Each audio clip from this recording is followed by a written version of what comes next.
I currently have 4 products applied to my face for high-end and for drugstore. So can you tell which side is the high-end and which side is the drugstore? Stick around to find out.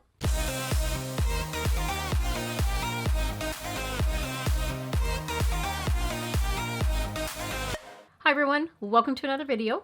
So as you saw in my introduction, there is 4 products applied to my face right now.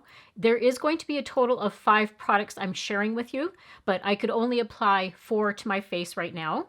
So one side is high-end and one side is drugstore. I find these types of videos are so satisfying to do because I love finding products that are very similar. They may not be an exact dupe in shade or maybe the texture, but I like to call them makeup alternatives. And what I especially love is saving money. So these ones are very budget friendly, and I think they are so comparable to the higher end product I'm going to show you. Now, I purposely did not apply any powder right now. I wanted you guys to see both sides, how they look true to form. So I just wanted to wait until I was on camera before I wanted to apply a little bit of powder just because I am quite glowy. So I'm just going to take my Kosas powder and just apply it to tone down some of that glowiness. All right, that's a little bit better now. So first off, let's start with the foundation. The high-end version, which is the NARS Light Reflecting Foundation. I have this in the shade Light 4, which I believe is called Duvel. Love the foundation. It was one of my favorites a couple of years ago. I had it as like one of my top foundations for the year, but it has a high price point. So the drugstore version that I'm comparing it to is by Wet n Wild. This is the Photo Focus foundation. This is the dewy version, and I think this is very, very comparable to the NARS. So as you can see, this one comes as a pump. Now it's not overly runny, but it's a gorgeous foundation. It's great coverage. It gives me a natural finish. It actually was an Allure, I believe it was a couple of years ago, an Allure Beauty Award winner. It gives me more of a medium coverage. So you can see how well it's covered up all of my veins on my hand. It never looks cakey, greasy, anything like that. And it gives me a nice blurring effect on my skin. Oh, and by the way, I don't know if I told you guys yet which side is which. So this side is the high-end side, and this side is drugstore. So hopefully you can see how similar both sides look. But on this side here with the NARS, not settling into my fine lines at all, makes my skin look nice and smooth. But how does that compare to the Wet n Wild? The applicator is a bit different for a foundation. I guess you could call it more of like a paddle type applicator. I do have this in the shade Buff Bisque. And I believe there is also a matte version of this one as well. So similar to the NARS, it's not a very runny foundation at all. And I did wipe off the other ones. I find this one gives me medium coverage, blends in super nice. And similar to the NARS, you can see how well it's covered up my veins.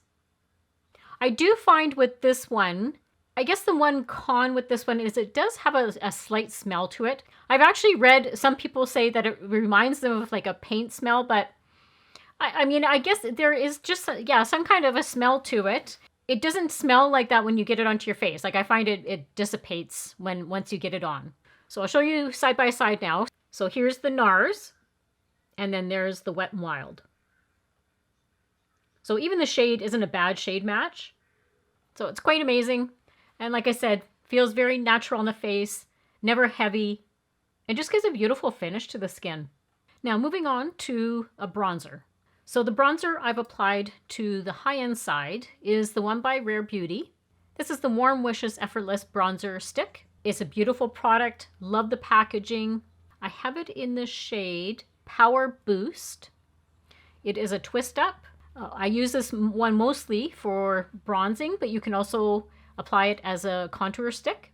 Very creamy, very easy to apply. It's a really gorgeous product, and it just melts into the skin. Now, the one that I'm comparing it to for a drugstore version is a newer find for me, but I actually like the drugstore version more than the higher end version. And that's the one by Maybelline. Now I have two of them. One of them I actually use as a foundation. It's a great product for that. So that's one of the reasons I like this one more, is because it's so multi-purpose. So using a lighter one for my foundation and then using the darker one as my bronzer stick. So the two shades that I have are 25 and 45. Now the 45, which is the bronzer that I used today, is the one that I'm going to compare it to, but the shade is not the same as the Rare Beauty, just so you know. I'm looking at it more from a texture. The consistency of it is very, very similar. So here is the Maybelline. That's the Rare Beauty. But hopefully you can see by the camera how similar they look in the luminosity and how easily they blend. So look at how that is. The Rare Beauty is just melting into my skin. And then if I do the same thing with the Maybelline, just gorgeous. I find I get a little bit more coverage with the Maybelline. And I think the only thing about the Rare Beauty is it can be just a tad more, I guess, drying. Whereas the Maybelline, I find this one to be quite creamy. They both have a decent amount of shade range. So this one, definitely a great drugstore product. So I was applying a highlighter the other day and I went, wait a minute, this seems very, very similar to my drugstore version that I have of it. So I'll show you which one that is. I was applying my Makeup by Mario. This is the Soft Glow Highlighter. I have it in the shade Pearl. Again, beautiful product. Love the packaging. There's so many little details that he puts into his products, but like it has the magnetic closure. It does have a mirror on it. The formula is amazing. It's buttery, buttery soft. Beautiful shade. Blends in like a dream. It's not an overpowering highlighter. You can see it looks very subtle. It gives a nice shimmer finish, I guess you could call it. And I think it just gives more of like a healthy kind of glow to the cheek and doesn't feel overly powdery. So lovely product. But the price tag is a little bit up there. So which one do I think is a great drugstore alternative? That's the L'Oreal Infallible highlighter. My goodness, you guys, this one I think is very, very comparable to the Makeup by Mario. Very silky soft. I do have this one in the shade. This is 15 Champagne Glow. Now, I guess that would be the only con with this one is there's very, very limited shades. I think there's only like 2.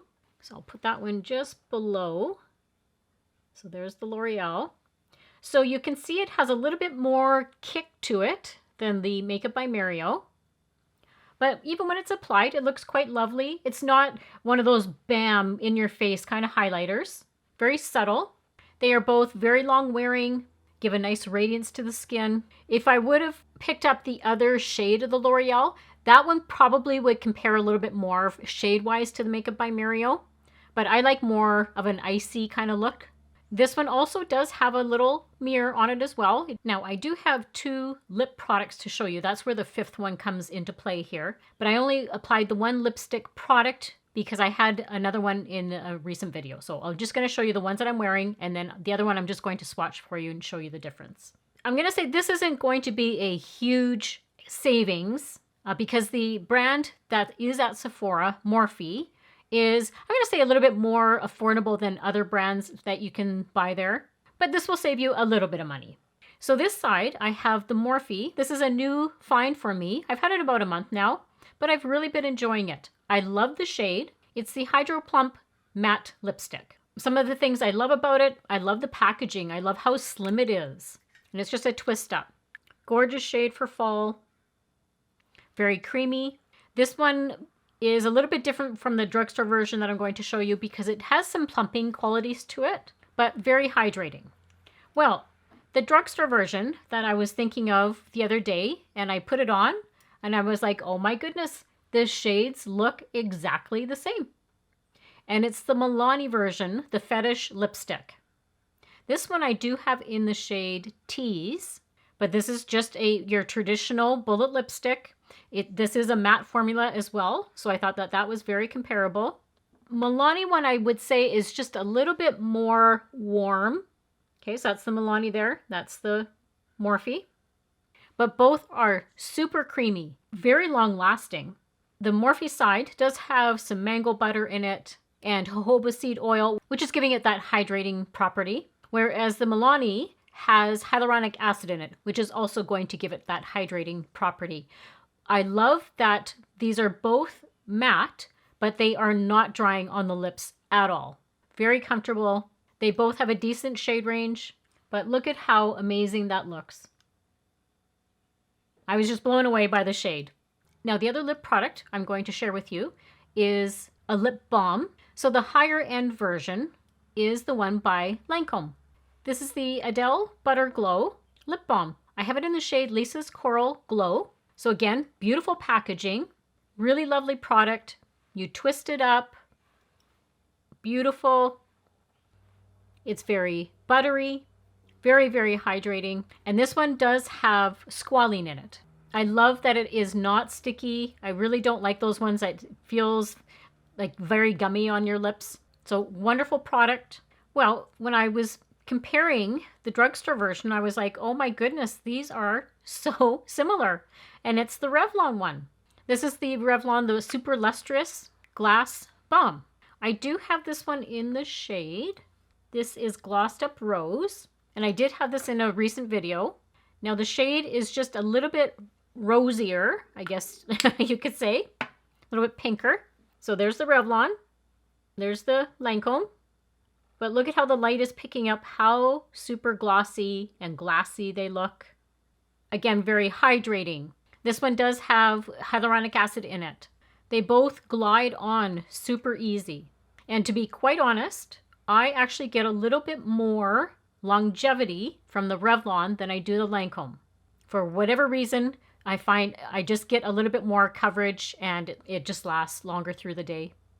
Again, keep in mind, they're a lip balm, so they're not going to be super long lasting. This is a product that I do have to reapply throughout the day if I'm wearing it. And you can see probably on, just from the swatch, you can see how the Revlon does have that little bit more of a glassy look to it. So beautiful, beautiful product. So drop me a comment down below whether you have tried any of these products or what are some of your dupes. I love hearing from you guys. You guys come up with the best suggestions. I do like to do these videos every once in a while because I think it's so important to be able to save some money. Don't forget to share, like, and subscribe if you're not already. And as always, I hope everybody has a great week and a great life, and I'll see you all very soon in my next video. Bye!